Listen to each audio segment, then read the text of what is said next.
I'm a student from Sri Venkateshwar College of Engineering who is currently pursuing computer science engineering and artificial intelligence, studying in 7th sem. Today I'm here in order to present you a presentation on applications of EMS. So now in this topic we are going to learn about what are the applications, what are the advantages, what are the limitations and the various types of EMS that can be applied in the daily life. So let us go through this process. Now, what is EMS? The EMS stands for the Environmental Management System.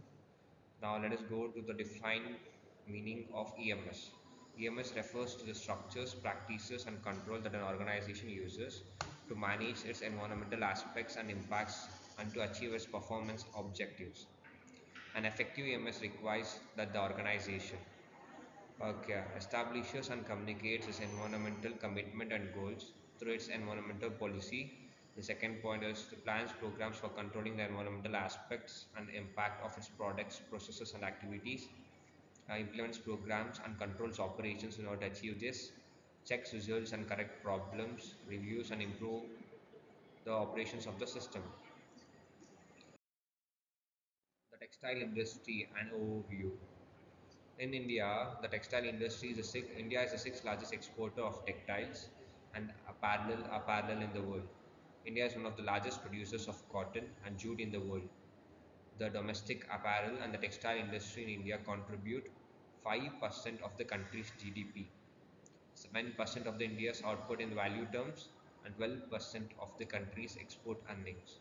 So here, the textile industry plays a very important role in the economic and in the economic stability of the country, where a large country like India. So let us determine who are the top textile companies in India. The first one, there are few among the top 10 that have been listed here. They are Arvind Private Limited, Vardhman Textiles Limited, Welspun India Limited, Raymond Limited, Trident Limited, etc. The environmental issues in the textile industry. The air and the water pollution prevention opportunities in textile industry. Since there's a growth in the different parts of the industries, even it leads to the various economic advantages to country like a big scale country like India, but also it leads to the various concerns that leads that performs and affects the human life in the future generations. So these are the ones that I will discuss below. The first one comes the textile industry is one of the most pollutant releasing industries of the world. Surveys show that nearly 5% of all landfill space is consumed by the textile waste. Besides, 20% of all freshwater pollution is made by the textile treatment and dyeing. Pollutants released by the global textile industry are continuously doing unimaginable harm to the environment. It pollutes land and makes them useless and barren in the long run. Survey shows that the cotton consumes highest amount of pesticides and fertilizers. Majority of them fall on the land which can be sprinkled on the crop. Similarly, the textile manufacturing units release hazardous waste nearby, etc. Okay, the environmental policy.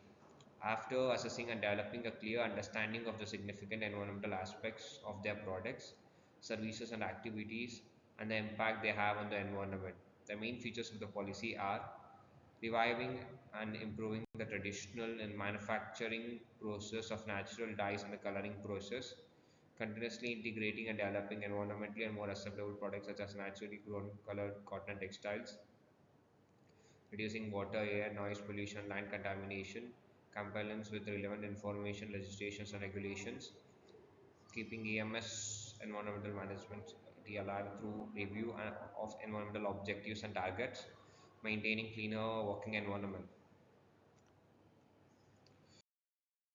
What is a waste audit? Discover what waste you generate. What are you not recycling? You'll find things you do not expect.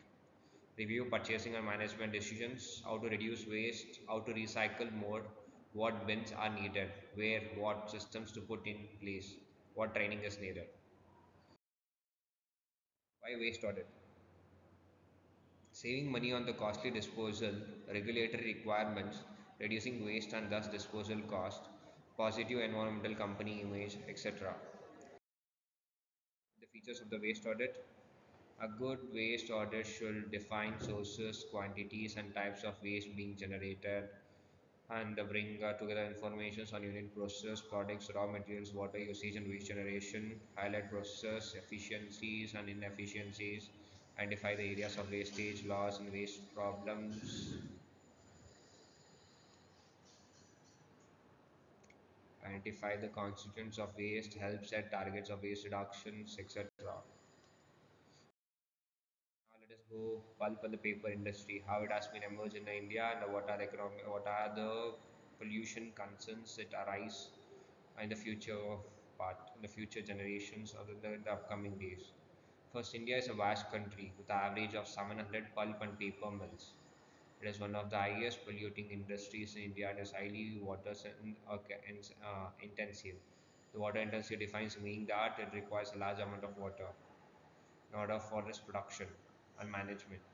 Relatively large wastewater discharges and accompanied release of high pollution load into the environment. Since the water is also one of the major users that a human needs in his daily life, if the water discharges is not managed effectively and efficiently, it may lead to the irregular water habitants of the nearby society, and it may lead to the future damages of the humans. Environmental management in pulp and the paper industry. The pulp and the paper industry considerably quantity of water is used in paper making process as we have learned before, whereas it requires a large amount of water source. The quantity of water consumptions varies according to the quality and kind of paper to be manufactured. Even though the paper industry is one of the topmost industry that leads to various exports and imports but its use of the natural resources just like water it must be very efficient in order how it's been managed and how it's been used, since because the water plays a very important role in human life as one of the one and only main factors after air and after air and food where the water which the human relies on. So that this is my presentation. I hope you have learned the various valuable information about environment management systems. Thank you.